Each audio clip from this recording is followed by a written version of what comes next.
Bienvenue sur Géopolitis. Qui est derrière la Syrie? Quels sont les pays qui soutiennent l'un ou l'autre camp dans cette guerre qui a déjà fait plus de 100 000 morts? Plus concrètement, quelles sont les capitales qui ont intérêt à influer sur le sort du conflit? En fait, qui sont les parrains de cette guerre et qui, d'une manière ou d'une autre, entretient ce conflit, soit en fournissant des armes à tel ou tel camp, soit en ne faisant rien, ce qui est parfois tout aussi dommageable. S'il y a une chose que l'on a comprise, c'est ça. La guerre en Syrie n'est pas le fait exclusivement des seuls Syriens qui seraient ou pro-gouvernemental ou pro-rébellion. Ce serait trop simple. Non, tel n'est pas le cas. De nombreux pays tirent les ficelles en coulisses pour le bien ou pour le mal des quelques 20 millions de Syriens. La Russie, l'Iran, le Hezbollah du Liban derrière Bachar el-Assad, l'Arabie saoudite et le Qatar derrière les djihadistes, la Turquie derrière les rebelles, par exemple ceux de l'armée libre syrienne, les États-Unis, la Grande-Bretagne et la France, clairement du côté de l'opposition. Mais laquelle opposition? Géopolitis passe en revue les intérêts déclarés ou cachés de toutes ces capitales qui ont leur mot à dire sur le sort de la Syrie. Au début, il y a eu une révolte, un mouvement populaire, ça a été le cas d'ailleurs partout et d'abord en Tunisie. On se souvient de ce jeune qui s'était immolé à Sidi Bou Saïd, le tout début du premier printemps arabe en Tunisie. Et puis, il y a eu l'Égypte, le Yémen et la Libye. En Syrie, il faut s'en souvenir, le point de départ de la guerre, c'est un mouvement de protestation pacifique dans la ville de Deraa, c'était en mars 2011. Cela dit, en Syrie comme ailleurs, très vite, on a vu qu'une révolution, une vraie, de grande ampleur, eh bien, en se développant, en s'internationalisant, finissait par échapper aux révoltés de la première heure. La révolution était confisquée, manipulée, orientée par d'autres groupes de pression bien mieux structurés et tellement plus puissants.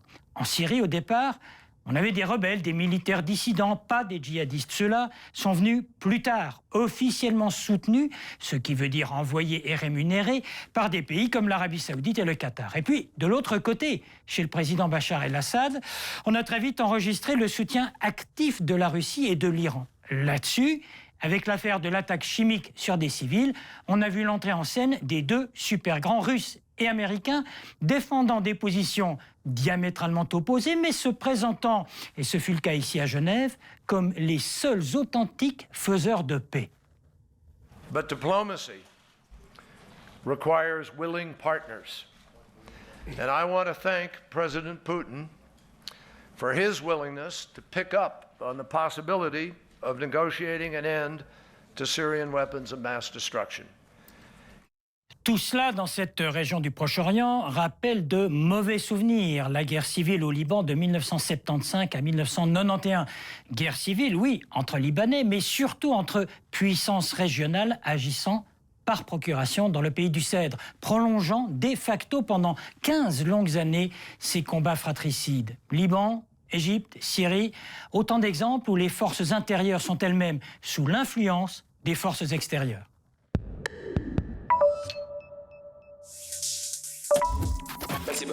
La Russie de Vladimir Poutine, c'est le principal allié dans la région de la Syrie de Bachar el-Assad.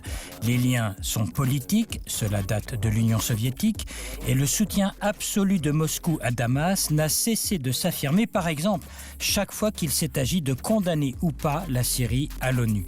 Ces liens sont aussi militaires. C'est à Tartous que Moscou opère sa seule base militaire navale dans la région. C'est la Russie qui fournit en armes, y compris en ce qui concerne certaines armes chimiques, le pays du président Assad. Et au niveau financier, c'est Moscou qui contribue le plus ouvertement à l'effort de guerre syrien contre les rebelles. La Chine, pour sa part, n'exige qu'une chose, que l'on applique partout dans le monde le principe de base qu'elle défend constamment, la non-intervention dans les affaires des États souverains. Comme la Russie, la Chine a été échaudée par les résolutions de l'ONU sur la Libye. Pékin estime qu'on l'a trompé sur la véritable destination des menées militaires acceptées par l'ONU. Alors, Syrie ou pas, la Chine a juré qu'on ne l'y reprendrait plus. L'Iran considère que c'est aussi la défense de l'islam chiite qui est en jeu face aux menées de la mouvance sunnite. La solidarité ne s'exprime pas seulement en termes religieux. L'aide financière de l'Iran est de première importance, son aide militaire également, avec l'envoi en Syrie de centaines de conseillers qui encadrent efficacement l'armée de Bachar el-Assad. L'Iran joue enfin un rôle capital par l'entremise de son allié libanais, le Hezbollah chiite, qui ouvertement a pris les armes contre les rebelles syriens et les djihadistes venus de l'étranger. Du côté des monarchies du Golfe, on considère que le conflit syrien n'est que l'une des scènes du grand affrontement entre chiites et sunnites. Par obligation de contrer ce que l'on appelle avec crainte l'arc chiite Téhéran-Damas-Beyrouth, le Qatar et l'Arabie saoudite, qui exigent le départ de Bachar el-Assad, consacrent des milliards de dollars au soutien des rebelles, y compris certains groupes djihadistes tels que le mouvement Al-Nosra ou l'État islamique d'Irak et du Levant. Certains combattants touchent du reste une solde payée par les pays du Golfe. Dès le début de l'insurrection, Washington a souhaité le départ du président syrien, dénoncé les crimes commis contre son peuple par Bachar el-Assad et soutenu politiquement les premiers fronts d'opposition. Le soutien militaire actif est réel, mais peu visible. Les États-Unis financent et organisent par exemple l'entraînement de militaires syriens rebelles en Jordanie. Sur un plan géopolitique, Washington a été en pointe dans le combat contre l'utilisation de l'arme chimique, allant, on le sait, jusqu'à menacer d'intervenir militairement en organisant des frappes punitives. Dans ce cortège d'horreur, il y a eu... Ce sont les seuls pays européens à avoir aussi nettement pris parti pour l'opposition, en l'occurrence l'armée syrienne libre, et pour divers mouvements politiques opposés à Damas. Londres et Paris ont à plusieurs reprises souhaité que l'ONU vote des résolutions condamnant Bachar el-Assad et appelant à son départ. Résolutions constamment rejetées par Pékin et Moscou. Après avoir souhaité armer plus largement le camp anti-Assad, le président français et le Premier ministre britannique, on l'a vu, envisageaient des frappes punitives à l'encontre du président syrien. À présent, on sent les deux capitales prendre leur distance avec les mouvements djihadistes qui incarnent de plus en plus l'opposition. Ces deux pays restent mobilisés pour tenter de trouver de nouveaux efforts diplomatiques en vue d'une solution du conflit.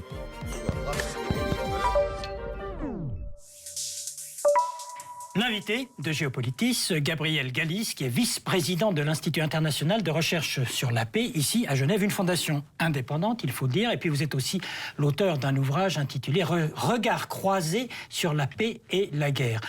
La situation en Syrie, on l'a dit, elle est extrêmement compliquée. On a aussi parlé de guerre par procuration. C'est un terme absolument énorme, ça, guerre par procuration.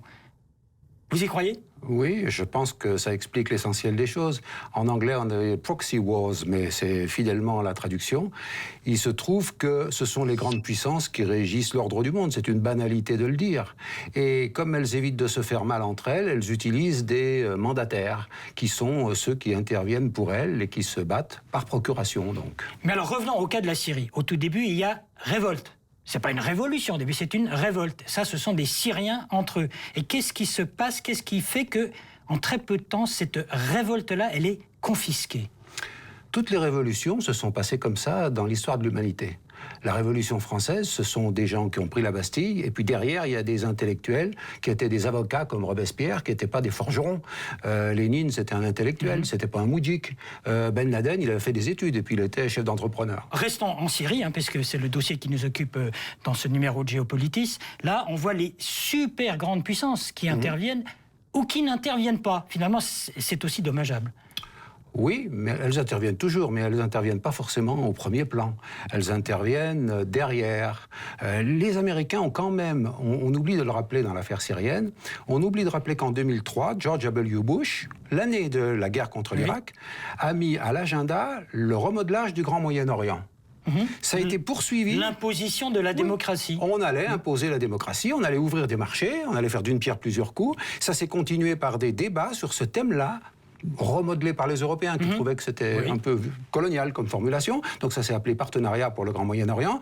Ça a cheminé dans le G8, puis dans l'OTAN. Et de fait, quand on regarde ce qui se passe, le programme de George Bush est mis en œuvre. Mais pendant ce temps-là, les Russes, eux, continuaient leur zone d'influence sur la Syrie. Bien sûr, parce que les Russes, ils y étaient avant. Ils y étaient dans un domaine où ils avaient pris des positions antérieurement pendant la guerre froide. La base navale de Tartous, elle a été le résultat d'un accord de 1971. Ça fait plus de 40 ans qu'ils sont là, les Russes. Donc, vous pensez que c'est la seule raison pour laquelle ils ne lâchent pas le président Bachar el-Assad? Il y a beaucoup de raisons. La géopolitique, c'est d'abord de la géographie et de l'histoire. Oui. Et puis, c'est toujours un entrelac de raisons. Il y a ce qui met le feu à la plaine, il y a l'étincelle, et puis il y a tout ce qui est derrière qui permet que ça fasse un gros brasier. Et ce gros brasier, ces grandes puissances, elles l'entretiennent ou pas? Parce qu'elles font semblant de l'arrêter, cet incendie. On l'a vu à Genève, par exemple. C'est très hypocrite, simplement? Mais tout le monde n'est pas hypocrite, soyons diplomates. Mais il y a un double jeu. Il y a du pompier pyromane dans cette affaire. Et c'est clair que quand on regarde quelles sont les forces qui sont en présence, il y a d'une part les Occidentaux. Chevènement dit les occidentalistes pour montrer que ce sont ceux qui veulent la suprématie de l'Occident. Il y a... Et vous mettez qui dans ce camp-là? Les Anglais, les Français, les Américains? Essentiellement les Américains et ceux qui les suivent fidèlement. Bon, ceux qui sont... L'OTAN s'est quand même renforcée. Une chose qui n'est pas dite, c'est que le pacte de Varsovie a explosé après la fin de l'Union soviétique. Et c'est l'OTAN qui a grignoté. L'OTAN, non seulement s'est étendue par le nombre de ses membres, mais s'est diversifiée par son emprise géographique. Et même maintenant, elle a une compétence universelle qu'elle n'avait pas, puisqu'avant, elle était limitée à l'Atlantique Nord, comme son nom l'indique. Alors ça, c'est les occidentalistes. Alors les occidentalistes qui sont pour la suprématie de l'Occident, pas pour l'équilibre, pour la suprématie. Et de l'autre côté? De l'autre côté, il y a au moins deux groupes. Il y a ceux qu'on peut appeler les djihadistes, qui eux sont pour partie des réseaux, des réseaux moitié politiques, moitié militaires, et puis parfois aussi un petit peu commerciaux. Oui.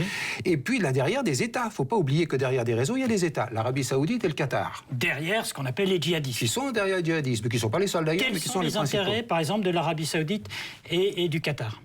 Alors, ils ont des intérêts géopolitiques, mais ils ont surtout des intérêts idéologiques.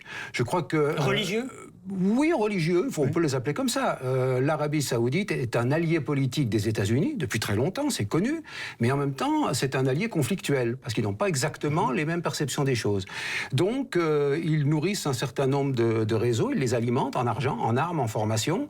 Ça, c'est le deuxième bloc, qui d'ailleurs a des scissions entre eux, parce qu'ils sont d'accord contre les Occidentaux, mais ils ne sont pas d'accord entre eux, les Qataris et les Saoudiens. De même qu'à l'intérieur des Occidentaux, il y a des divergences quand même. Les Anglais et les Français en gardent de vieilles rancœurs, etc., etc. Alors tout le monde observe l'action de l'autre en sachant que chacun fournit en armes. Bien sûr. Et c'est pas moi qui le dis, c'est Kofi Annan, premier mandataire de l'ONU dans cette affaire. Puis ça a été ensuite Ibrahimi qui l'a dit. Donc on a effectivement des doubles jeux. Si la diplomatie a perdu autant de temps, c'est parce que la guerre a été alimentée. Seulement, depuis, on s'aperçoit que les djihadistes ont pris de plus en plus de terrain. Parce qu'ils sont les mieux organisés, tout simplement. Regardez ce qui s'est passé en Tunisie. Il y avait une opposition laïque, mais elle n'était pas la plus forte et la mieux organisée. Alors, vous êtes vice-président d'un institut international de recherche de la paix. La paix en Syrie, c'est quoi? C'est simplement un cessez-le-feu concocté ici à Genève? Il faut commencer par un cessez-le-feu parce que c'est le début. Et puis après, il faut, je crois, remettre les cartes. C'est-à-dire que les grandes puissances trouvent un compromis. Moi, je n'ai pas d'incertitude sur le compromis que peuvent trouver les Américains, les Russes et même les Chinois, parce qu'on discute entre puissances organisées. Il y aura un intérêt commun. Il y aura des intérêts communs et il y a des adversaires communs. Ouais. Les Russes ont beaucoup peur des djihadistes et de l'islamisation de la Russie. Mais la paix, actuellement, comment on la prépare? Comment on l'obtient surtout? La paix, c'est d'abord d'arrêter le massacre, et puis ensuite, c'est de participer à un rééquilibrage, c'est-à-dire que chacun dise ce qu'il est prêt à mettre sur la table. Si chacun est prêt à faire des concessions autour d'une table, on trouvera une paix. Et puis après, avec ou sans Assad, c'est une question que les gens résoudront eux-mêmes, et d'abord les Syriens, j'espère. Merci, Gabriel Galis. Je rappelle que vous êtes vice-président de l'Institut international de recherche sur la paix, ici, à Genève. Merci à vous. Merci beaucoup. Le problème avec la Syrie, c'est que, par fatalisme ou par lassitude, c'est toujours trop tard ou trop tôt pour enrayer la violence. Lorsque l'insurrection a débuté, au mois de mars 2011, et parce que c'était une révolte, disons une affaire intérieure, on a dit il est trop tôt pour se mêler des affaires intérieures de ce pays. Quand on s'est rendu compte de la sauvagerie avec laquelle réagissait l'armée de Bachar el-Assad, on a constaté c'est trop tard pour intervenir, on ne peut tout de même pas entrer en guerre avec un pouvoir central aussi fort que celui de Damas. Et quand on a compris que la révolution était quelque part confisquée par des djihadistes venus de l'étranger, on s'est dit c'est trop tard pour aider militairement les rebelles, les vrais, mais parallèlement, on a conclu que c'était un peu tôt pour faire confiance aux autres combattants, ces djihadistes venus en mission salvatrice de l'islam sunnite. Et puis quand on s'est rendu compte que ces djihadistes n'avaient rien à envier aux forces gouvernementales en matière de cruauté et de barbarie, eh bien c'était un peu tard. De même, c'était toujours un peu trop tôt pour que les grandes puissances se mêlent ouvertement du conflit. Du coup, lorsque l'affaire des attaques chimiques est apparue dans toute son horreur, eh ben, c'était un peu tard pour agir préventivement. Alors, que deviendra la Syrie ? C'est un peu tôt pour le dire, pourvu qu'il ne soit pas trop tard. Et sur la page web de Géopolitis, préparée par David Nicole, vos réactions et les commentaires que vous pouvez vous échanger concernant ce dossier syrien, toute une documentation en termes de vidéos, sites internet, infographies et archives, avec toujours la possibilité de podcaster ce programme de la RTS. Et vous êtes toujours les bienvenus sur Géopolitis.